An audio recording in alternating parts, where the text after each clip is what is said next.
He's a former Australian Army paratrooper and Navy clearance diver who has dedicated his life to serving his country and protecting the oceans he loves.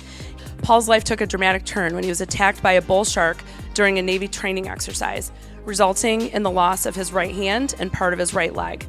Despite this devastating setback, Paul refused to give up on life or his passions.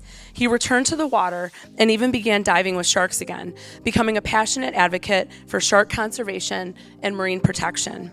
I'd like to welcome Paul to the stage. Thank you so much.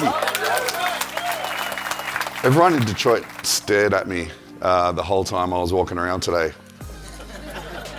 I can't imagine why. But fortunately, they got that pain under control. It went away, and I was laying in my hospital bed thinking, okay, what now? What now? Man, I was living a dream life.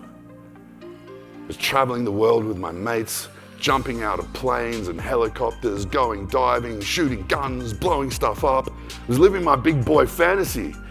Lived at Bondi Beach and rode a big black Italian sports bike. The dream. And 8 seconds was going to take it all away from me.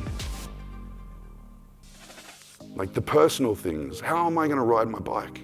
How am I going to do anything? How am I? No girl is going to want a one-legged, one-armed man. How am I going to meet someone and then work? And they're going to let me slide down a rope with one hand and one leg. They're not going to let me play with bombs. I look like I'm terrible at it.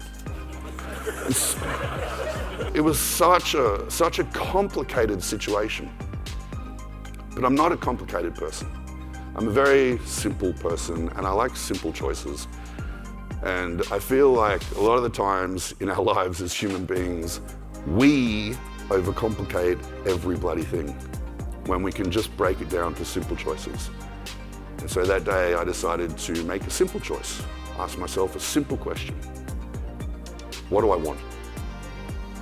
Do I want a good life, or do I want a bad life?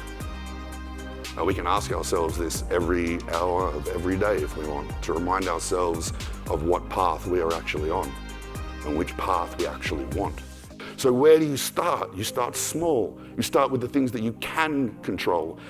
Getting up earlier, eating better, drinking more fluids, working out, exercising by any means possible. And every single time you achieve one of those goals, you look back and you go, whew, I've already done that. What's next? And you build resilience and you build momentum. It's like getting on that bicycle. You know, the first time you start pedaling, it's hard. But then you start going and going and going, you're building momentum. We do that with our bodies and our minds as well. The more we prove to ourselves how resilient and strong we are, the more we believe it. And it only grows. And sure, there's always step backs. They're just speed humps. They're not stop signs. They're not red lights. They're just something to teach you a lesson maybe. Okay, you're going too fast. Maybe you need to step back a bit, take it a little slower, look at it from a different angle, and then you can proceed again.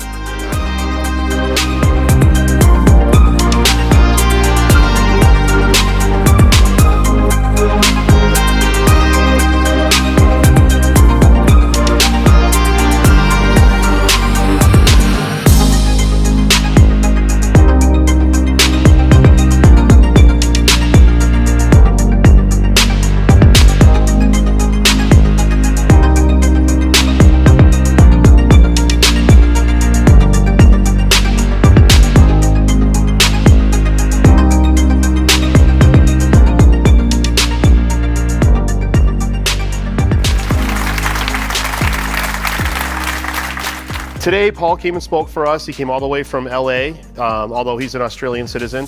Incredible speaker, and on a routine training exercise, he got attacked by a shark, lost an arm and a leg. And his story of persevering through the pain and agony and the massive change to his life that this accident faced him with. And to hear a man speak about that he had achieved what he wanted in life was to be this Navy diver.